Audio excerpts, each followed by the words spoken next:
안녕하세요. 틀니 관련 보험 교육을 맡은 서울시 치과의사의 보험이사 정기용입니다. 반갑습니다. 틀니의 보험은 2014년 7월 1일 만 75세 이상 대상을 시작으로 해서 다음 해에 70세 이상 그리고 그 이듬해에 만 65세 이상을 대상으로 보험 급여가 시작이 되었습니다. 2017년 현재 만 65세 이상 노인으로 7년의 1회에 한정하여 보험 적용이 되고 있습니다. 적응증을 보시면 완전 틀니의 경우 레진상과 금속상 두 가지로 되어 있는데요. 레진상과 금속상 둘 중에 하나를 선택을 하셔야 됩니다. 상악 또는 하악의 완전 무치악 환자를 적응증으로 하고 있고요. 자세한 내용을 보시면 윗잇몸 또는 아랫잇몸 위로 치아가 하나도 없는 상태, 즉 잇몸 아래쪽에 매복치 또는 잔존치근이 있어도 적응증이 대상이 됩니다. 이러한 경우에 완전 틀니의 적응증이 되시겠고요. 부분 틀니를 보시면 상악 또는 하악의 치아 결손으로 잔존치아를 이용하여 부분 틀니 제작이 가능한 환자에서 클래스프 유지형 금속상 부분 틀니만이 해당이 됩니다. 갈고리형 클래스프 유지만이 해당이 되므로 주의를 요합니다. 다음으로 틀니의 단계를 보시겠습니다. 완전 틀니의 경우 1단계부터 5단계까지로 되어 있고요. 부분 틀니는 한 단계가 더 많은 6단계까지 되어 있습니다. 완전 틀니의 단계를 보시면 1단계 진단 및 치료 계획, 그리고 2단계 인상 체득, 3단계 악관 관계 체득, 4단계 나부치 시적, 그리고 마지막에 의치 장착 및 조정이 되어 있습니다. 부분 틀니는 2단계에서 지대치 형성이 추가가 되어 있고요. 그리고 3단계 금속 구조물 시적이 추가가 되어 총 6단계로 되어 있습니다. 틀니의 경우에 단계별로 순차적으로 진행이 되는데 2단계 시술을 하루에 종료한 경우에 동시에 수가 산정이 가능합니다. 예를 들어 완전 틀니 1, 2단계를 동시에 시행하는 경우 또는 부분 틀니의 3단계, 4단계 또는 여러 단계를 묶어서 진행한 경우에 동시에 수가 산정이 가능하게 됩니다. 다음은 진료비의 지불 방법입니다. 진료비는 현재 건강보험공단의 사전 등록제로 운영이 되고 있어서 등록을 먼저 하신 다음에 진행을 하셔야 되고요.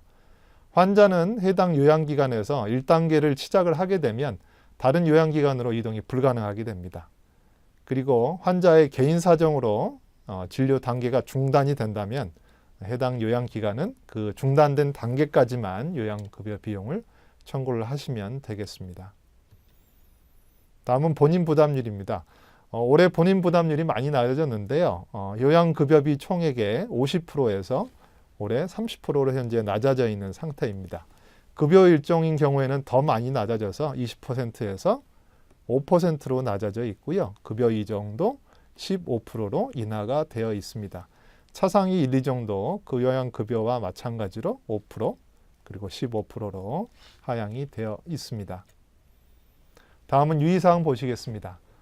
첫 번째로 틀니의 제작 도중에 병원을 옮기거나 적용기간 7년 이내에 환자의 부주의로 인해서 새로 틀니를 제작한 경우에는 환자의 요인이겠죠. 이런 경우에는 시술 비용 전액을 환자가 본인이 부담을 하게 되고요.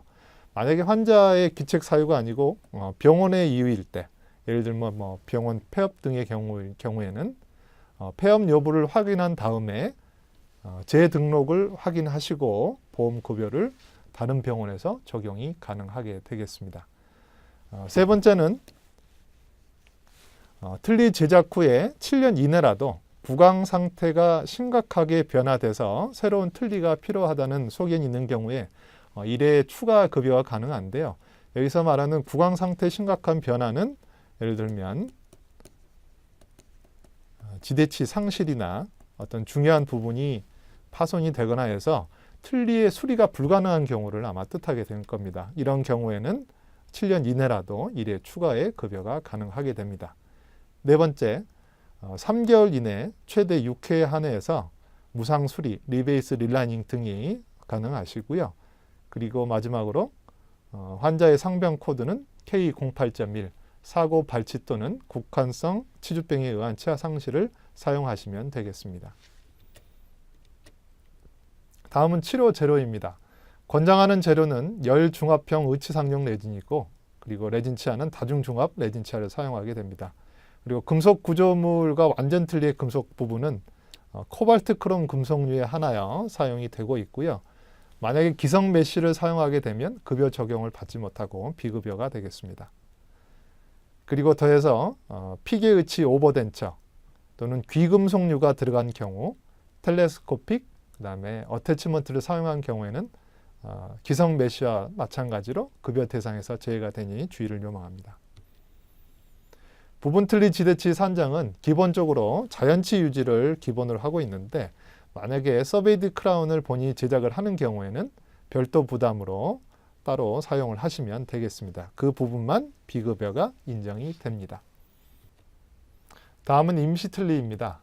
임시 레진상 완전 틀리와 임시 부분 틀리 모두 다 가능한데요. 시술 대상을 보시면 만 65세 이상으로 틀니를 새로 제작하거나 재제작하는 환자에 한해서 환자가 희망하는 경우에 제작이 가능합니다.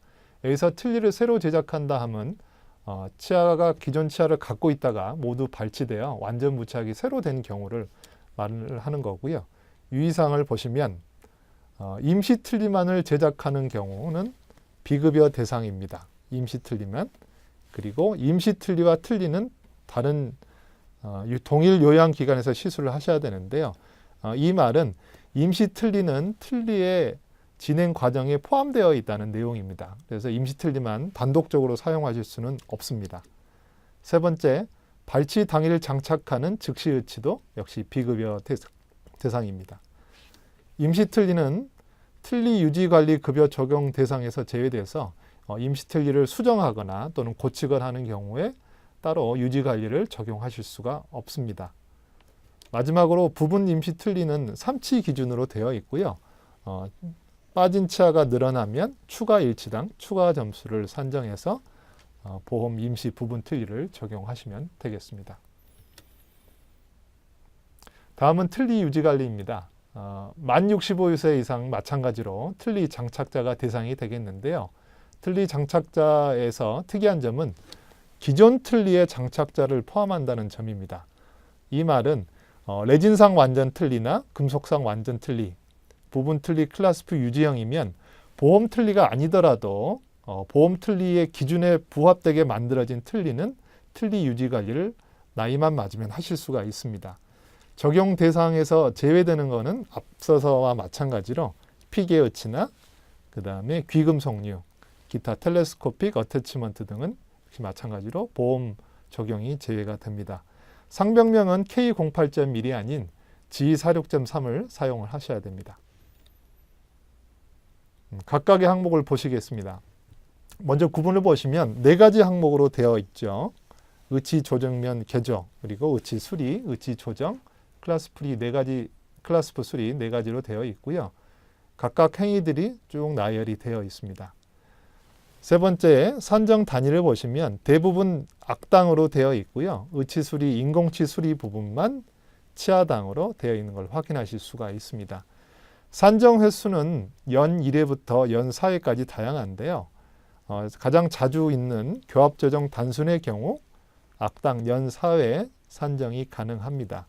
그 외 연 1, 2회를 보시면 첨상과 개상이 연 1회, 그 다음에 교합조정의 복잡이 연 1회, 그 다음에 클래스프 수리 복잡이 연 1회입니다.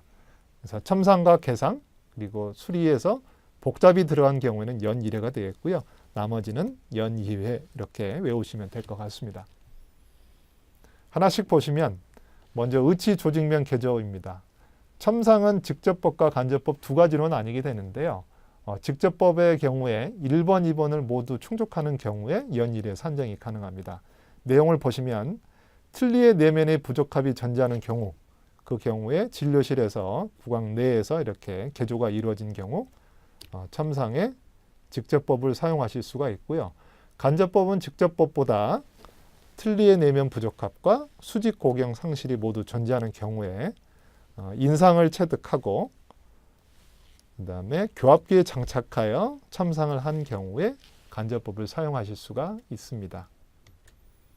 다음은 개상입니다. 첨상과 굉장히 비슷한데 앞서 말했던 첨상의 조건인 틀니의 내면 부적합 그리고 수직 고경 상실에 더해서 의치의 변형 및 연마면의 조정, 지금 베이스를 거의 새로 바꾸는 경우에 한해서 계상을 적용하실 수가 있겠고요. 사용 방법은 마찬가지로 인상을 체득하고 교합기를 장착해서 계상을 하는 경우 보험 청구를 하시면 되겠습니다. 다음은 이제 조직 조정입니다. 영어 이름과 비슷하게 티슈 컨디셔너 되어 있죠. 그래서 티슈 컨디셔너를 대부분 사용해서 틀니 하방에 과도한 압박이 있는 경우, 그리고 염증이 존재하는 경우에 연질 이장제를 적용을 하고 나중에 제거를 하는 경우까지 모두 합해서 조직 조정을 청구를 하실 수가 있습니다. 다음은 의치수리입니다.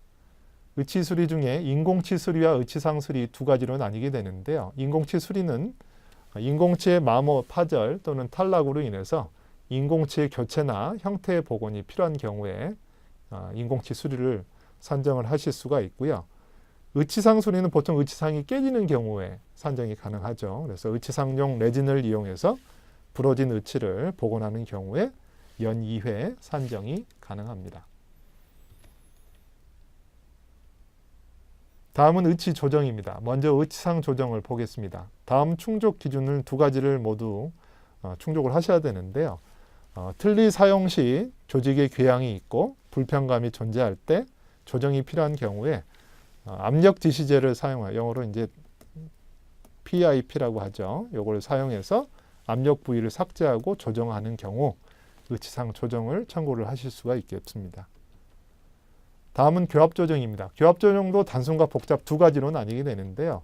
먼저 단순은 틀니 착용 후 경미한 교합 오차가 있는 경우에 구강 내에 또는 이제 진료실에서 직접 조정을 한 경우에 교합 조정 단순을 산정을 하시면 되겠고, 복잡의 경우에는 교합 부조화가 미끌림이 1mm 이상이 존재할 경우에 틀니를 교합기에 옮겨서 조정하는 경우 교합 조정 복잡을 산정을 하실 수가 있습니다. 마지막으로 클라스프 수리입니다. 클라스프 수리도 단순과 복잡 두 가지로 나뉘게 되는데요. 단순은 가공선을 이용하는 경우, 그리고 복잡은 주조법을 이용한 클라스프를 제작하는 경우에 나눠서 단순과 복잡 클라스프 수리를 각각 나눠서 산정을 하실 수가 있습니다. 틀니의 유지관리에서 중요한 점은 틀니의 보험과는 다르게 유지관리 기간 동안 요양기간을 이동이 가능합니다. 그래서 클라스프 수리를 한 병원에서 하고 의치상 조정을 다른 병원에서 해도 상관이 없습니다. 그리고 산정 횟수가 모두 소진이 되더라도 환자의 부담금을 100%로 산정해서 계속 진료가 가능하므로 유의를 하시기를 바랍니다. 이상 틀니 관련 보험 교육을 마치겠습니다. 감사합니다.